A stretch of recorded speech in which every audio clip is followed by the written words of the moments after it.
What's going on, guys? Welcome to the video. I'm going to go over how to study a soccer game.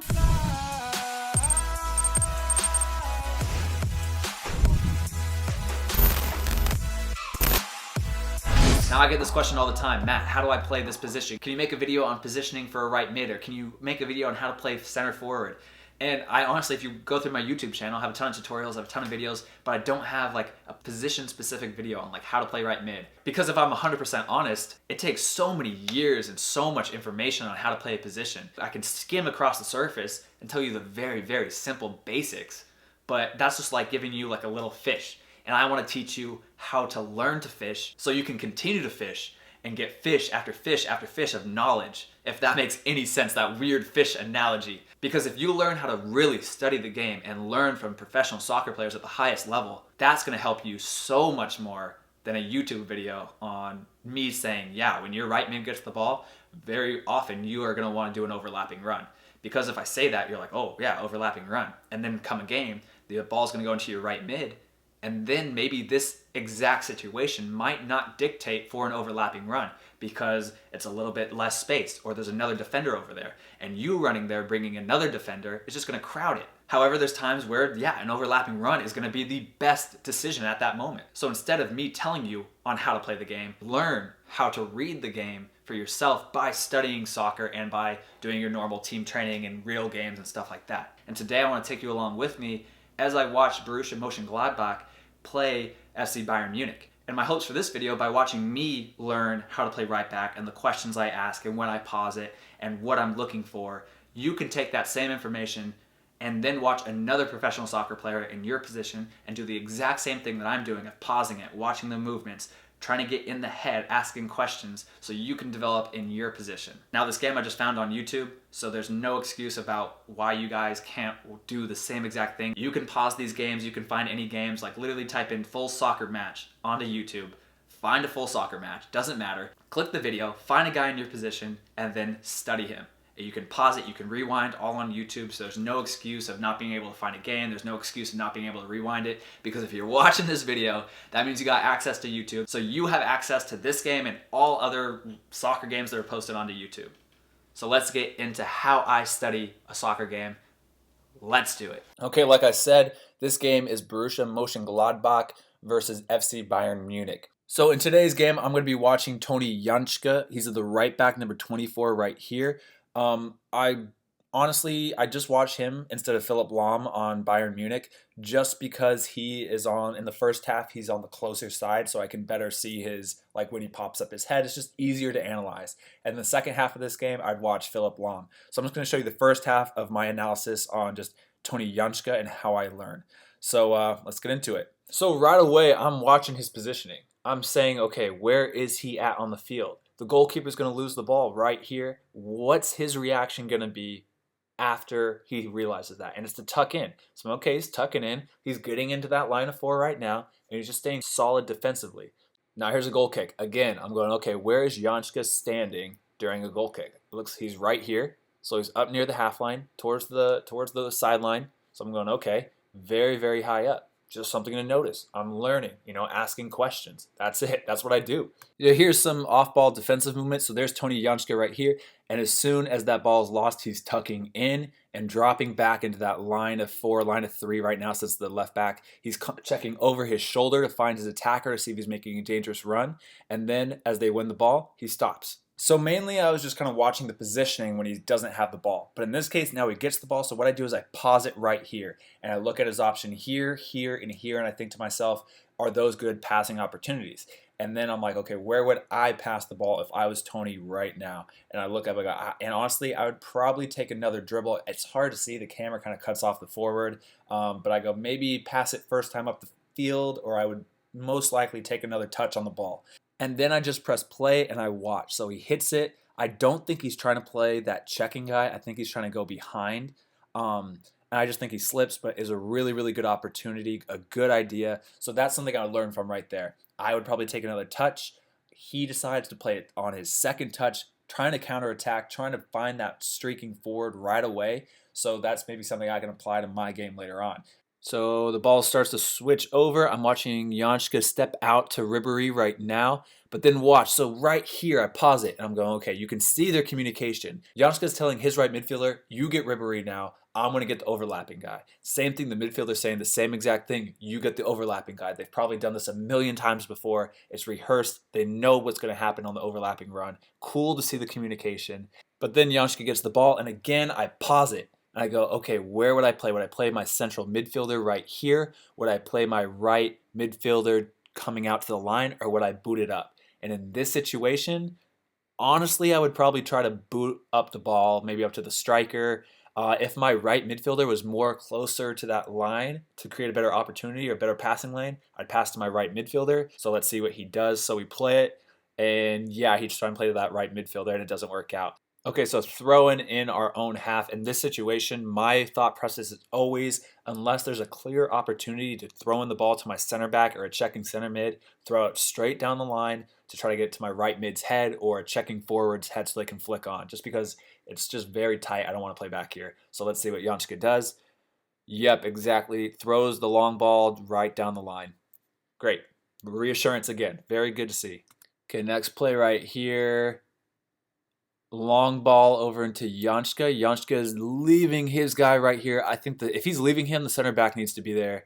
And yep, exactly right. That's so they heads it right into this guy. Watch Jantschke. He's checking over his shoulder where Ribery is. Checks over it again. And then he's following them, so there's no option for a give and go. Good defensive play. Then Jantschke, as soon as Ribery gets offside, he steps up. He's leaving him now. He's checking his line to see where the offside line is here. And then he just keeps up at the line, continuing to check. So here's the goal. I just want to see if Jantschke could have done anything. And no, I just think the center back makes a pretty big mistake here. But yeah, it happens. All right, so ball is kicked up to the right mid. And on this play, now you've got to make that overlapping run. He'll probably turn. But as you can see, it looks like they do a little bit of miscommunication. I think both of them thought that the other would take the ball. But anyway, like always, we pause it as soon as he picks his head up and try to decide where to go. I would not play this guy. I think it's a little bit too tight. I think I would play it down the line for my right midfielder. So let's play it. Yeah, Jantschke cuts it back, and I think ultimately makes the better decision because Ribery was running way too fast there, and I think he probably would have stolen the ball. So you definitely learn from that. So it plays right into the center mid, and he gets it right back. And now if we pause it right when he receives it, yeah, the guy on the right is way too closely marked. Definitely pull it back and play the center back. Let's see. And yep, same exact thing as pulling it right back to the center back. Great. I'm just constantly asking questions. My goal is to get into Jantschke's head and try to figure out what he does differently than me. What separates Jantschke from Matt Sheldon? That is my goal. So it plays right in the center mid there. Okay, so now we have the ball out to him, closing down. Yeah, nothing much. Didn't come running in, just closed down quickly. Pretty much exactly what you expect. So the goalkeeper gets the ball, and even his body, that little turn right there, that's something that's so insignificant that I guarantee everybody's just glossing over when they're watching the game. But if you're studying the game, you're asking, why is he doing that weird turn? And the answer to that is because in case that goalkeeper decides to throw him the ball, it's going to go right in front of him, and he's already facing the field. His back's not to the field, so if the goalkeeper throws him the ball and he's running out with his back to the field, now he's got to turn. He has no idea what's behind him. He's opening up, looking up the field. Every little tiny movement means something. And your goal is to figure out why and what these tiny movements are so you can apply it to your own game. I bet there's people who are watching this going, that's so dumb. All he's doing is just turning around. But the little things are what separates a high school player from a college player. And a college player and an MLS player and an MLS player and someone who's playing in the Bundesliga. Okay, so now the right mid goes into a tackle. And then right here you can see Jantschke deciding if he should go and tackle that and do a 50-50 challenge. And it looks like he does. And then if we pause it again right when he's at it, you can see that his foot's under the ball and he's trying to flick up the ball and not really do a full tackle, trying to get around Ribery there. Just something, I mean, it's not like it's the right way, it's not that it's the only thing, but you're just kind of going, you're just noticing what he's doing. Okay, now Ribery has the ball. Let's see when he goes in for a tackle. Nothing. All he did was just run backwards. So that's just something to learn from. He didn't go in for the tackle at all. Ribery had control of that ball the entire time, so he didn't think there was a good time to lunge in. We're learning. Okay, let's pull back this throw in a little bit, see where Jantschke is. He's right here. Let's see his movements. So he starts to leave his guy a little bit. I'm going to pause it right here. Look at his right mid. He's telling Jantschke right now, you're going to get that guy on the right. And you can see Jantschke starting to head over to the right. Little communication there. Good to learn from. When the ball's played into this guy, now he's stepping out. Again, just standing him up, staying wide. The overlap's coming. He follows the overlap, tries to go for the slide. So here's something that would go through my head while I'm watching this play. Pause it right here. The ball's going over to the left side. Why is Jantschke leaving his guy? I'm seeing that Jantschke's leaving that center forward, and he's starting to push out wide. Why is he doing that? Well, if I'm thinking in my head, I'm thinking, well, the ball's starting to go over there. That means now that left midfielder that Jantschke has to guard is only one pass away. So maybe he should get a little bit closer so he doesn't have as much space. This is all going on in my head very quickly as I'm watching the game. But, I mean, I do have some experience playing soccer. So if you're younger, maybe you need to rewind it a few more times. But you can still ask the same exact questions. And it works even better if you can watch it with somebody else. Jantschke starts to go out and guard the guy. And then this is a very clever play. And you're asking himself, like, why did he foul there, you know? Or maybe even get fouled. But the thing is, he comes out very hard and doesn't win the ball. And as soon as it's played, now this guy's going to start running behind him. And he's completely toast. Ribery is probably faster than Jantschke is. So Jantschke made that decision. I'm going to foul him right here. Or get in the way, not even foul him, but get my arm on him, create, body him up a little bit, just so he can't have that opportunity to do a quick 1-2, toast me down the line. That's actually something that I think that I really need to improve in my game. I don't body those players enough. I try to rely just on my speed and just run with Ribery instead of doing something a little bit more clever, doing something a little bit more of a veteran play, getting up in, using my body to push him, even foul him, and stopping a fast break altogether. Okay, so here's the example. The camera's not on Jantschke right now, it's just on the crowd. But even when it comes on this far side of the field, I'm just staring down here. And I'm waiting for Jantschke to enter the screen and so I can see where he is and what he does. That is studying versus watching.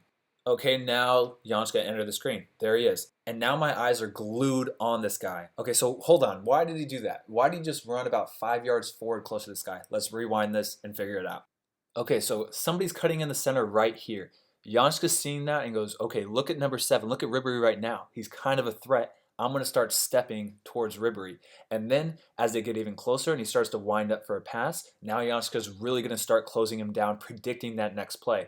Now when he cuts the ball and starts to turn outwards, that threat is no longer there anymore. So now he's checking over his shoulder to see if there's any player making a run behind him that he needs to worry about now. He looks over, finds that there's nobody there, and now it starts to just slowly jog back into his defensive shape. Okay, so now Jantschke's just getting into the box. And let's rewind that real quick. Did you see this? Look at, so his center back right here passes on his guy over to Tony Jantschke. Right there. See, he looks at him, makes eye contact, and then probably just says, yours. So now Jantschke gets in defense, gets goal side of him. He's checking where he is, and then makes a great play on it. So it's very tiny things, and it might take you 10 times to rewind it and ask yourself, what happened here? And that's okay. Rewind. Look for these tiny little details and ask yourself, why is this happening? What's going on? Okay, so here's the throw in right now. Jantschke steps, just cover defense. He's telling that guy to stay right. Just pretty much just solid defense. Gets a little bit back. We're just still watching it. Thrown in right to the top of the box. And wow, an amazing goal. So I don't think Jantschke could have done anything in there. I think that was a pretty decent closure, actually. Just a great goal. I mean, it's hard to predict that, honestly. On this play, we can't see Jantschke. There he is right here. He's checking his shoulder, checks it again, checks it a third time, and then he comes in tight. So let's rewind it. Let's figure this out. Okay, so as you can see, the center back right here starts to get goal side on this guy right here. So that's the center back's man. But now look at Thomas Müller. Thomas Müller's making a run. He wants the ball. And the defender, the center back, sees that right now. He sees that Thomas Müller is open, and he starts to step to him. And now Jantschke needs to defend the guy that the center back just left. So now he gets around to the goal side of him, and now this is his man. Very small things, but you stop it, rewind it, and figure it out. Here is an offensive play. The ball goes wide to Jantschke. He just enters the screen. plays it right to the foot of his right mid, and then decides to do an overlapping run.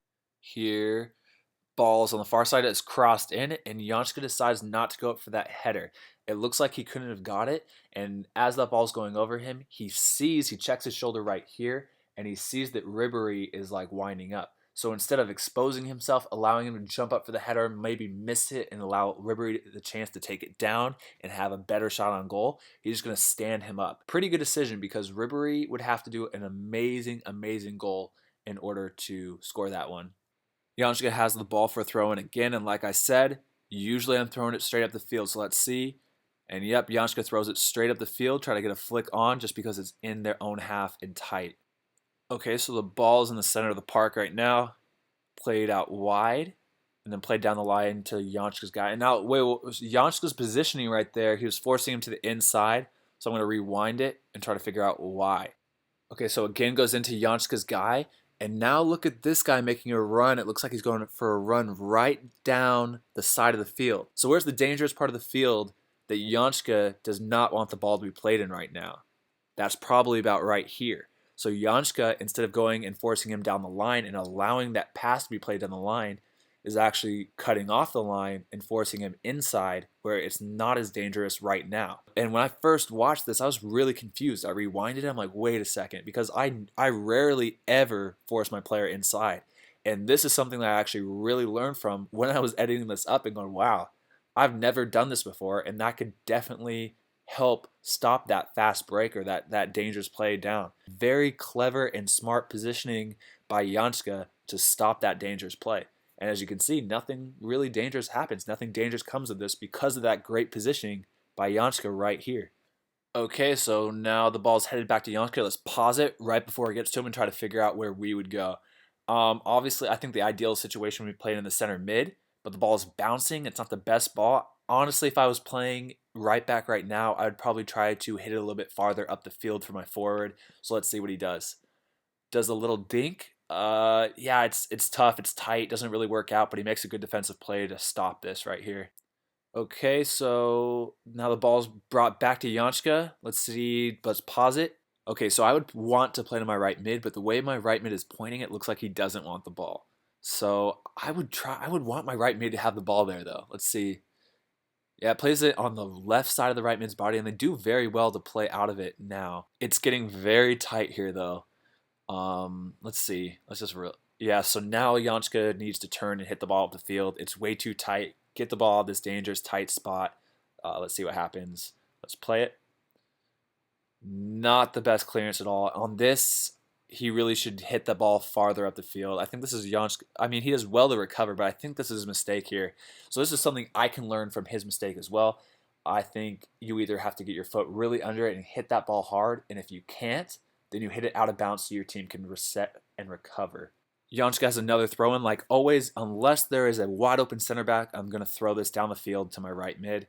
And he does exactly that. Let's pause it as the ball comes back to him and see what I would do. So we have three defenders pretty close, very, very tight. If we look all in this area, we have 1, 2, 3, 4, 5, 6, 7, 8, 9, 10, 11, 12, 13, 14, 15, 16, 17 players right here. So almost everybody on the field in this little area.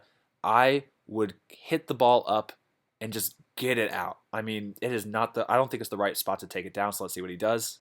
And he uses actually his knee to clear the ball out. So it's exactly that. The exact same thought process going on, and obviously I have the ability to pause it to make my decisions, and he has to play in real life, but still, nonetheless, it's very cool to see that my train of thought is the exact same as Jantschke's. Okay, so here the ball's on the far side, going down the right side of the field. I'm watching Jantschke. He's just following his guy, and then this is cool.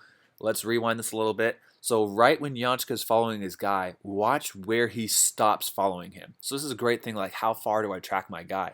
He's tracking him, and then all of a sudden, as soon as he reaches that offside line of his center backs, he stops because now his guy is offsides and he can let him go because if he gets the ball, it's going to be a turnover. Very cool to slow it down and see how much is happening in such a short amount of time.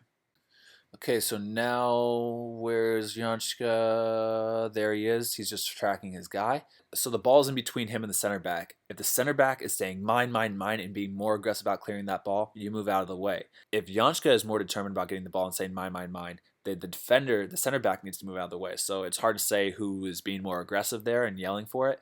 But let's play it. And yep, so Jantschke in this situation, I mean, you can already see that he's winding up, but he needs to clear that ball out. I mean, there's a guy right on his back. Has no passing options. Get that ball up the field. And as you can see, he does exactly that. Clears the ball up the field. Mochengladbach actually have a pretty good series and then turn over the ball here. And it goes wide. Now I'm watching Jantschke. He's checking his shoulder. This guy's coming in pretty hard. And that is a really veteran play right there on Ribery. And even better when he chests back to his goalkeeper. Let's rewind that back and analyze a little bit more in depth. Okay, so Jantschke right away is looking over his shoulder and he sees Ribery coming in hard. As he's coming in, Jantschke steps in front of his path a little bit and bumps Ribery just a little bit, just to knock him off. And that little bump is enough to get in front of Ribery, and as that cross is coming in, he's able to jump up and get in front of him. Right here, I would 100% definitely flick that on behind me and backwards. But this is what separates Jantschke from Matt Sheldon. He chests it down and gives it right to his goalkeeper, which is just a very, very smart play and awesome calmness in that situation. And now Mönchengladbach have the ball. That is something I learned right there. That is something, I can pick up and just increase my game a little bit. Very, very cool. And it just shows you how even me as a professional soccer player, there's so much I can improve on. Okay, so on this play, the ball is being brought up by Bayern Munich. Jantschke turns, and now is just defending this guy. Let's see when he steps in again. That's a great defensive play. So let's break this down. So Ribery has the ball. He starts to attack. Jantschke looks like he's about 3 to 5 yards away from Ribery, giving him lots of time and space. He's just standing him up, and his body position is forcing him down that line. And as soon as Ribery takes that long touch, you can already see that Jantschke has about a yard on him. He's able to stay up with him, even though Ribery is extremely fast. He's following down the line, and right as Ribery winds up to cross that ball, you can see that Jantschke is starting his descent to the ground, like he's about to do a slide tackle and stop the cross, and he does exactly that. Gets a little nick on the cross, stops it, and now Mönchengladbach has the ball. So here's a play that I actually called, expected to happen before it even happened. So I paused it right here, and and immediately you can see this huge space between Jantschke and the center back. And I feel like maybe Jantschke could take a step or two to his left, and for sure that center back needs to come over a couple yards, I think. And then as you press play, you can see that Ribery rounds that turn, notices that open space, and almost exploits it. But Jantschke does a great job again, like that veteran move I just said before, to step in front of Ribery, throw him off a little bit, and just stop his run just a few seconds just so the keeper can come out and get the ball. So here's a play, an attacking sequence. The ball goes wide. Let's pause it right before it gets to Jantschke. This is a play that you work on all the time as a right back. That ball's going to come out wide to you. You have time. You have people running into the box, and there's a lot of space between the center back and the goalkeeper. Look at all that space right there. As a right back right now, you want to hit this first time, almost right across the 6-yard box, maybe a yard back from the 6-yard box on the ground, and hard for those guys streaking in. Even if it hits a defender, that's how own goals are created. So let's see if Jantschke does that. And he does exactly that. Doesn't get the best contact on the ball. You can see he goes a little bit high, a little bit away from his attackers. But his idea is exactly right. He just doesn't get the perfect cross on it. But I don't hit the perfect cross every time either. I can tell you that. Okay, so on this play, ball's going to go wide to Ribery. And let's pause it right here because I'm a little confused at this, honestly. Jantschke looks like he's forcing Ribery into the center of the field with his body position. My only guess here is that he's forcing him in to help where his other players are, where his center mid is.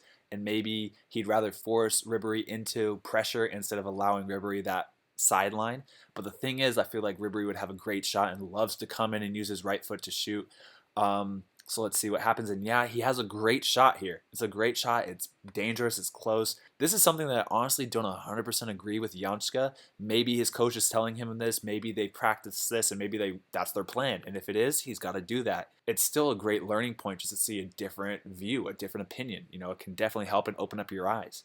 Okay, and that is the first half. I mean, I didn't really show that many goals because, like I said, I'm studying the game. I'm not watching the game. But But I hope you guys learn just how I like to study the game to really help my own game out. And again, my goal with this video is to help you learn some tools and give you some ideas on what to do so that you can find a player that you want to emulate and do the exact same thing that I did so that you can improve your game. I know this is a very long video. It was almost 25 minutes now. So I just want to thank you for sticking around if you did stick around. If you did stick around, you my homie, like I always say. Anyway, I hope you guys liked the video. If you did, let me know in the comment section. Let me know what you thought of this and just keep me updated. I'll see you in the next video.